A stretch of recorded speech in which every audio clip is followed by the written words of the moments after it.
Akalain mo yon, parang pumikit ka lang tapos nakagad ang bakasyon. Ako walang ginawa sa bahay kundi mag-advance reading kasi graduating na tayo. Boring naman ang buhay mo, boy. Kesa naman sa'yo na wala na naman gagawin kundi mambuli ng walang kamalay-malay na tao. Alam mo naman na yan ang nagpapalakas sa kaibigan mo. Whatever. Uy, anong ngiti yun, boy? Target spotted. Napagtanong mo na ba kung nasa room natin? Oo, doon daw sa gawin na yon. Tara na, ang init, di ako komportable. Ang arte, ah.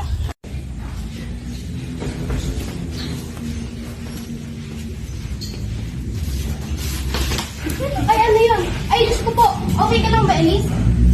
Hoy, ikaw. Bakit mo ginawa yun sa kaibigan ko, ha? Anong pake mo? Meron akong pake dahil kaibigan ko siya.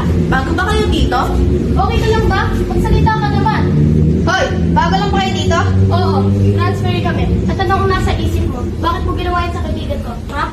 Wala, gusto ko lang. Okay ka lang ba? Let me help you. Lance, layuan mo nga yan. Nagpapakabayani ka na naman. Ikaw, kung sino ka man, wala kang karapatan na gawin sa akin yon, ha?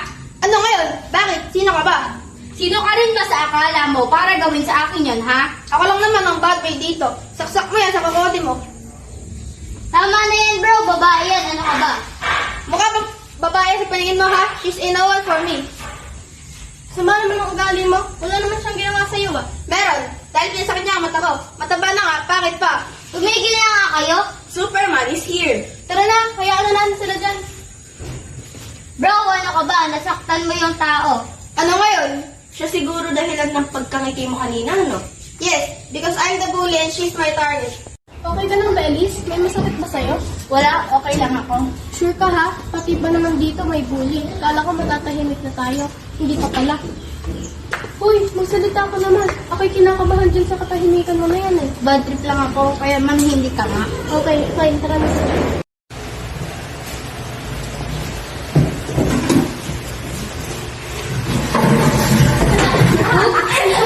Kayo ba?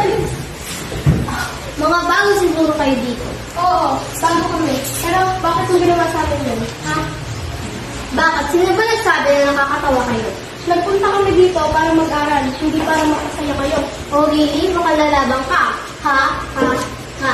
Tama na nga, ikaw pa ang isang masama ugali. Oo, masama talaga ang ugali ko. Lalo sa mga katulad din ng pangit. Ikaw ang pangit. Pangit ang ugali. Tingnan natin. Ano? Ha? Lexi, anong paguluhan to? Unang araw ng klase, hindi ka gumagawa ng maganda? Paano hindi sila maganda sa tingin ko, kaya bago yun sa kanila yan? Tama na, maupo ka na. Whatever. Ma, talaga nga naman mo.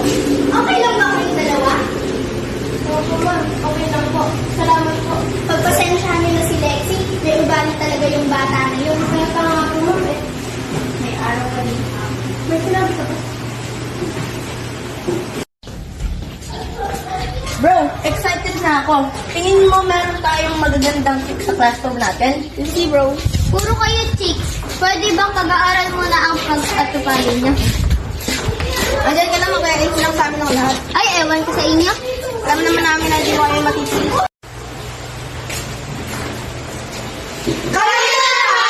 Anong ginagawa niyo dito? Dito ang room namin. Bakit? Kayo, anong ginagawa niyo dito? Ito ang room namin. Dahil, may problema? Oo, dahil ayaw namin kayo maging kaklase. Dito, ha? Ano, babalaga ka? Boy, tama na. Ano ka ba? Everyone, that's enough. Baka nakakalimutan nyo nandito ako sa harapan nyo. Kayong tatlo, nagsisimula na naman kayo. Kailan ba kayo magbabago, ha? Let me remind you, graduating na kayo.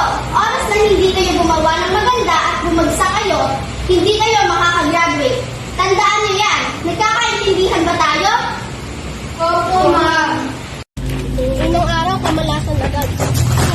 Speaking of kamalasan, may pambili pa rin ng snack sa mga kagaya.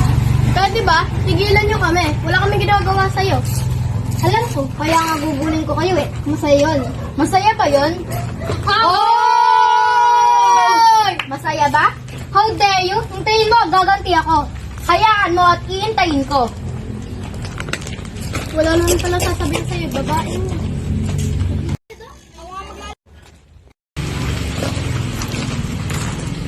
Look who's here, ang mga basura. Tara na.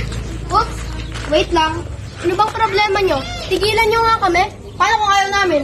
RJ, tama na. Narinig mo naman siguro sinabi ni ma'am kanina. Oo, narinig ko. Gusto ko lang naman linisin ang mga basura sa daan. Padaanin nyo nga kami. Oo nga naman bro, padaanin mo na sila. Wait lang.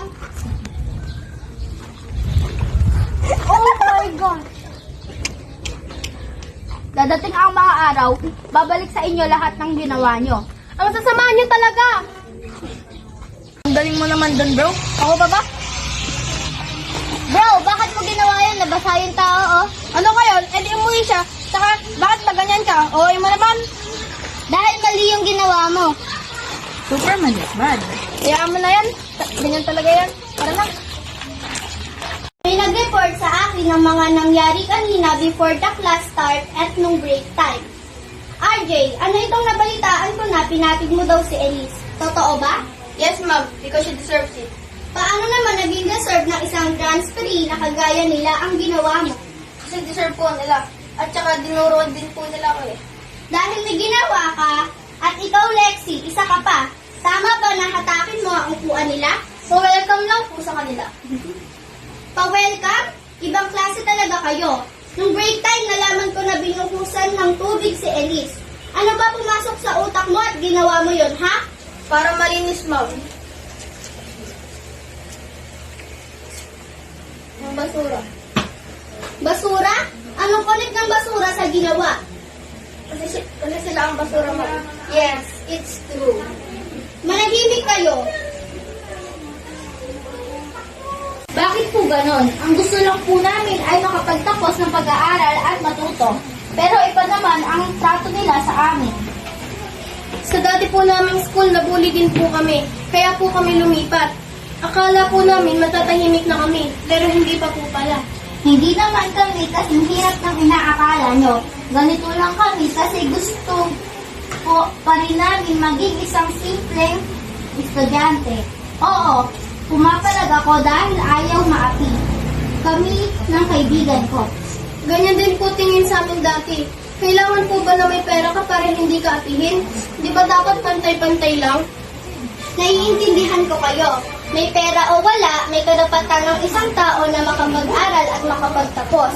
Huwag ninyong husgahan ang kapwa nyo base lang sa panlabas na kaanyuan nila. Kilalanin nyo muna ang pagkatao bago kayo humusga. Walang taong perpekto, tandaan nyo yan. May nagawa mang mali ang kapwa mo, wag na wag mong gagantihan dahil wala kayong pinagkaiba pag gumanti ka. Ang pambubuli, hindi rin maganda na ugali. Dahil hindi niya alam ang magiging impact nito sa tao. It can affect the physical, emotional, and mental health ng isang tao. It can lead to anxiety and depression, and worse, death. Intindihin at isipin nyo ang kapwa nyo at huwag puro sarili lang. Naiintindihan nyo ba ako? Yes, ma'am!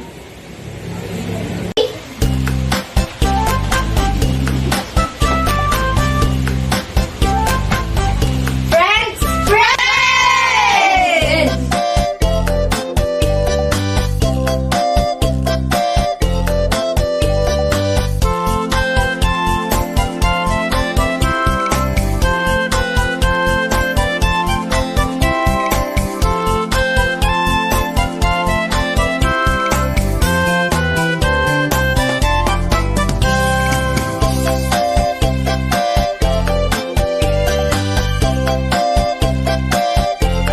Gandang fit sa classroom natin.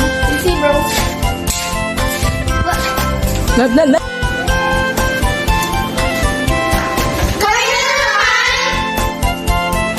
Hero! Dito ako sa harapan nyo. Kayong tatlo, nag-uumpisa na naman kayo. Oras na hindi kayo gumawa.